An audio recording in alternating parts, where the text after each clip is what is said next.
Päivähoitopaikkaa haetaan viimeistään 4 kuukautta ennen päivähoidon aloitusta. Perhe luo sähköisen asiointikansion help.fi-sivuille, joihin myös tämä päivähoitohakemus kirjoitetaan. Päätös tästä paikasta tulee myöskin tähän samaan asiointikansioon. Päiväkodista ollaan yhteydessä noin 2 viikon kuluttua siitä, kun hakemus on vastaanotettu. Käsittelyaika voi olla maksimissaan 4 kuukautta. Päivähoidosta ei välttämättä tule mitään kirjettä, vaan sitten tämä tarvittava informaatio tulee päiväkodista tutustumisjakson aikana. On hyvä muistaa, että lapsi ei välttämättä pääse siihen ensimmäiseen hakuvaihtoehtoon. Lapsen kanssa on hyvä ruveta juttelemaan päiväkotiin menemisestä, esimerkiksi kesäloman aikana, jos hoito alkaa jo syksyllä. Voi myös käydä tutustumassa päiväkodin pihaan ja leikkimässä päiväkodin pihalla silloin, kun päiväkoti on suljettu, vaikka iltaisin tai viikonloppuisin. Sitten voi myös kokeilla, että miten se lapsi pärjää esimerkiksi isovanhempien luona lyhyitä aikoja sillä tavalla, että vanhemmat ei ole siinä paikalla.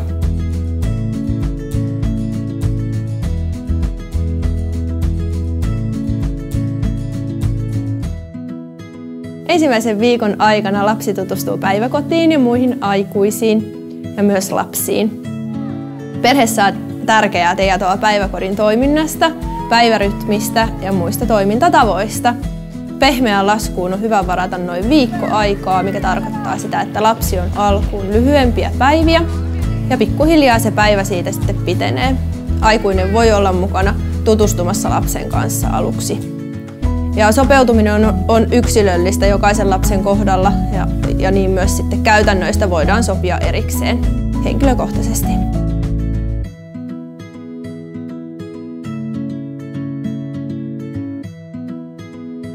Lapsella on hyvä olla säänmukaiset varusteet päiväkodissa mukana.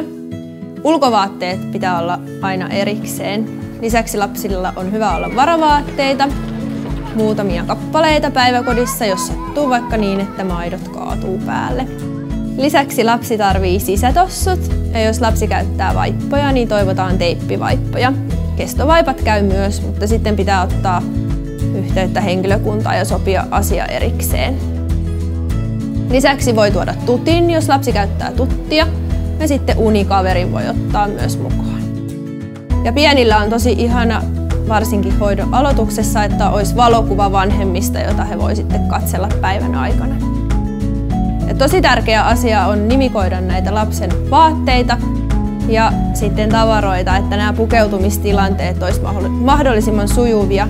Ja jos sattuu niin, että joku vaatekappale joutuu hukkaan, niin sitten se voi vielä palautua oikealle omistajalle.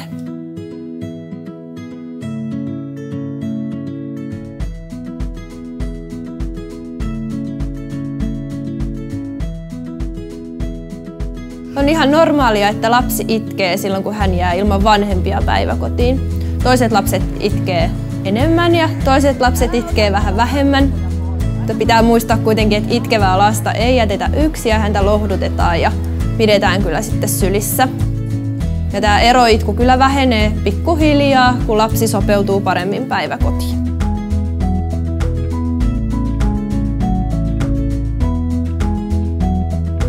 VASU on lapsen varhaiskasvatuksen suunnitelma, joka tehdään perheen kanssa yhteistyössä keskustellen. Ja tämä keskustelu käydään noin 2 kuukautta sen jälkeen, kun lapsi on aloittanut päivähoidon. Ja tässä keskustelussa käydään läpi lapsen eri kehityksen osa-alueita ja mietitään, että mitä se lapsi osaa jo ja mitä sen olisi hyvä oppia seuraavaksi. Sitten mietitään myös, että miten näihin tavoitteisiin voitaisiin päästä. Ja sekä päiväkoti että koti sitoutuu sitten näiden tavoitteiden saavuttamiseen. Näitä tavoitteita voi olla esimerkiksi pukeminen, potalla käyminen tai vaikka toisten lasten kanssa yhdessä leikkiminen.